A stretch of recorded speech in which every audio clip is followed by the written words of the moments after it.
Because the truth about football and the teams, or the great teams, have an element, I'll just say love for the fun of it, because it'll get your attention. And Bill was great at this, because he would break down all the things that separate people, whether it was quarterbacks and linemen, whether it was black and white, whether it was religion, whether it was cultural some kind of cultural background, whether it was geography, I'm from Oklahoma and this kid's from the city, all, just things that keep people from being integrated. Not just race, but all things, right? Just things that make, when you sit down at a table, if everyone was free to do it, well, you'd sit down with your friend, you'd sit down with someone you knew, you'd sit down with someone you're comfortable with. You wouldn't sit down with someone you don't know. And Bill would do that in the locker room. He'd integrate everybody, not just racially, but in all ways. He'd lock in the lunchroom, you'd come and you sit down, and the quarterbacks loved to hang together because we were theoretically smarter than everybody. It wasn't true, but we were convinced that it was true. And so we'd hang together, right? And Bill would come in and say, get away, go. And so he'd force you to go see the rookie from Alcorn State. And you'd sit down and say, well, hey, what's your name? And what do you... In football, you can almost live together and never know each other. And Bill changed that. And we really did develop, he forced it. It's not comfortable. And so we created this kind of place where everybody knew each other. So that when now it's 17-13, in the fourth quarter, 3:20 to go, we get the ball at the 15 backed up, or the 8, in Green Bay at Lambeau Field, and it's drizzling, and it's 33 degrees, and you're soaked, and it's kind of windy, so literally you've never been colder in your life. I'd rather it be 0 and clear than what I feel right now. And we're down, and everyone's muddy and hurt, and you see the buses, they're about 100 yards away. You can hear them warming up, And everyone says, well, we can get them next week, right? I mean, well, we'll get it next week. Well, no, there's no next week. We're the 49ers. There's no next week. It's now. What do we draw on? I guarantee you we draw on that kind of communal, cultural, racial, socioeconomic, geography, language, integration that we've spent a lot of time at.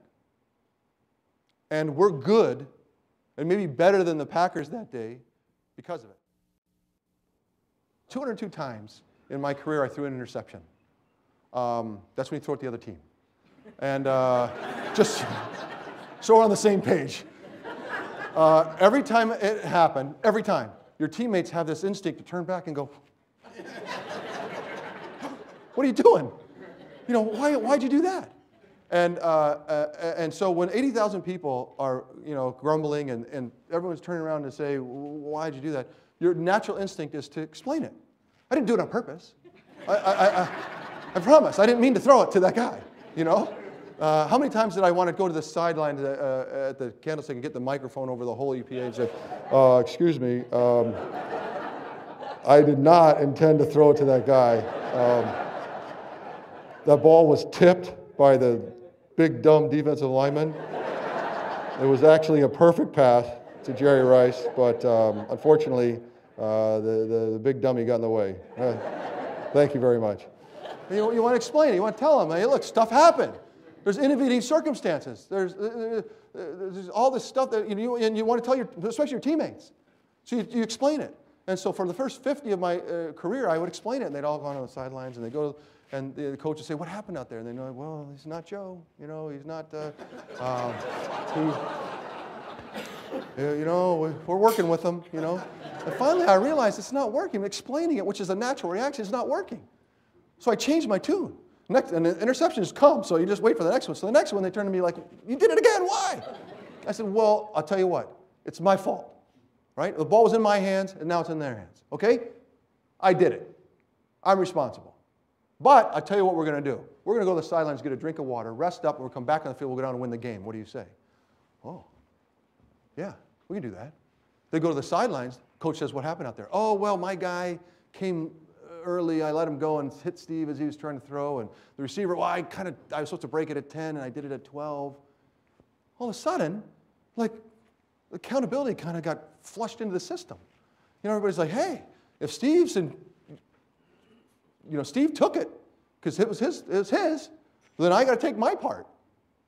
You explain, this is what happened, the sun, and then everyone else is like, well, forget that. It wasn't my fault. It's his fault. These are fundamental shifts in people's behavior in a team.